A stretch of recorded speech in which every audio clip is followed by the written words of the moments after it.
shot here in San Francisco costs $350. Home's smart houses are calibrated to anticipate your every need.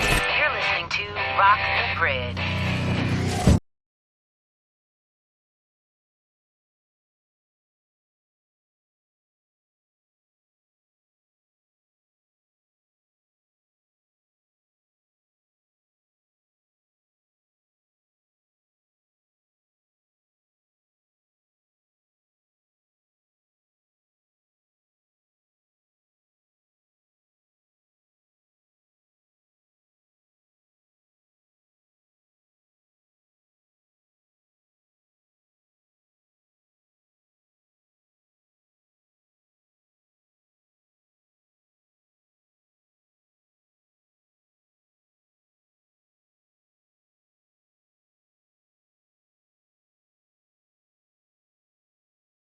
If you want to.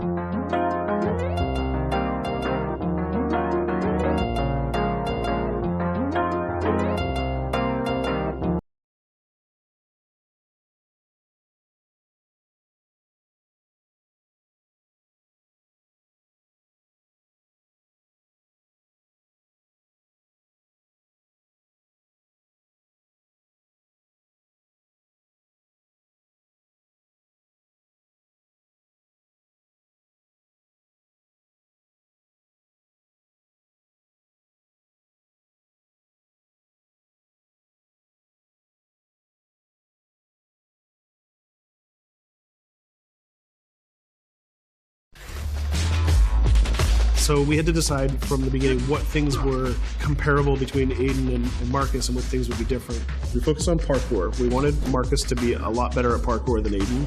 And we're not talking about just like climbing on things, but like being able to like flow and chain moves together. So he's a pretty good fighter. He's got some interesting quirks too. He's a more expressive guy. We're like, this is crazy. We got it. One of the big things on Watch Dogs is hacking vehicles.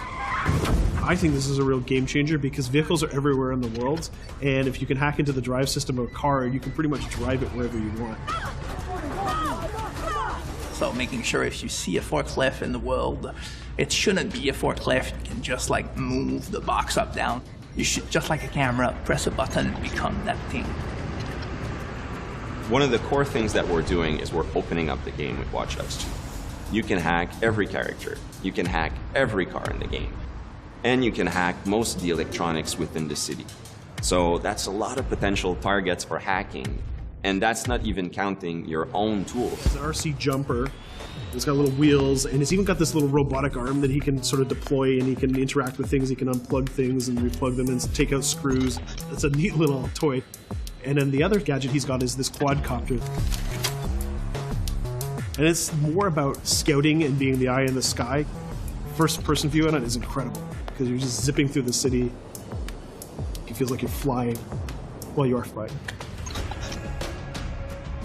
Another branch, which is kind of connected to it, is the concept of manipulating people. In Watch Dogs 1, you could only hack the people that were marked as potential target. Now, you can target the person you want, and you can hack them in multiple ways. For example, I could hack one person and distract them, have their phone ringing so they look at their phone to create a distraction. Later on in the game, you'll also be able to do things we call mass hacking, which is, well, why only hack one if you can hack them all?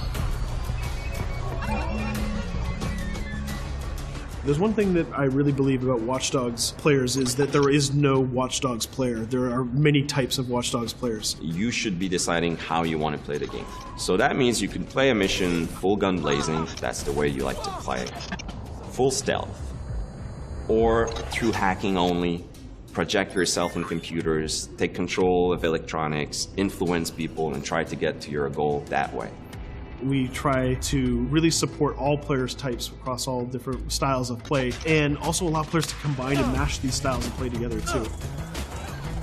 If you've been playing a certain way for a while, we want the game to kind of challenge you to try different things, but also not force you into playing the game a certain way. We work to improve the driving, make it more accessible while keeping all the different styles of vehicles and adding a lot of physics and feel to all the vehicles. So we keep the depth, but have more accessibility. The team is super happy with the result we've had, and I hope gamers will be just as excited.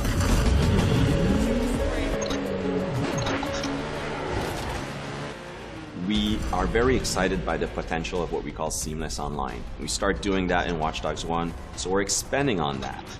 We cross path with friends in the city.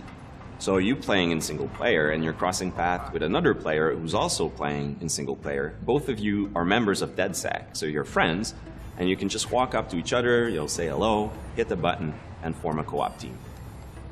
And what we're going to be showing in the next couple of months is an example of how those things work together to create magical gameplay moments.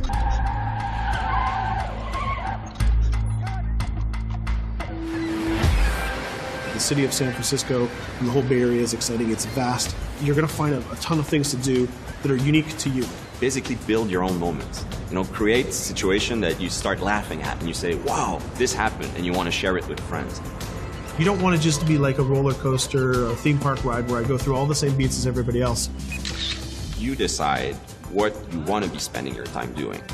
That can be multiplayer, that can be focusing on stories, that can be just exploring the world. Whichever activity you do, we're going to make sure you get rewarded to get you closer to the end game. That's kind of the promise we're making to gamers.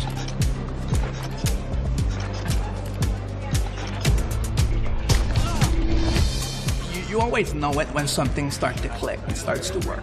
Everything changed. You stop seeing individual components, animations, or texture maps, or vehicles. You just start to see the experience as a whole. It changes on the floor. People get excited about it. This is it. It exists.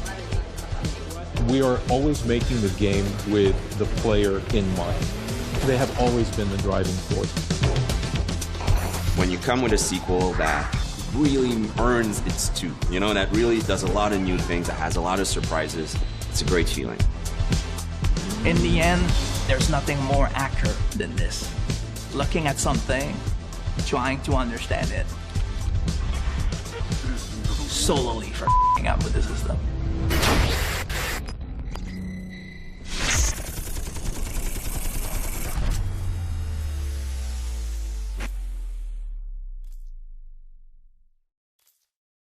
Available November 15, 2016. Pre-order and get the bonus Zodiac Killer mission and outfit.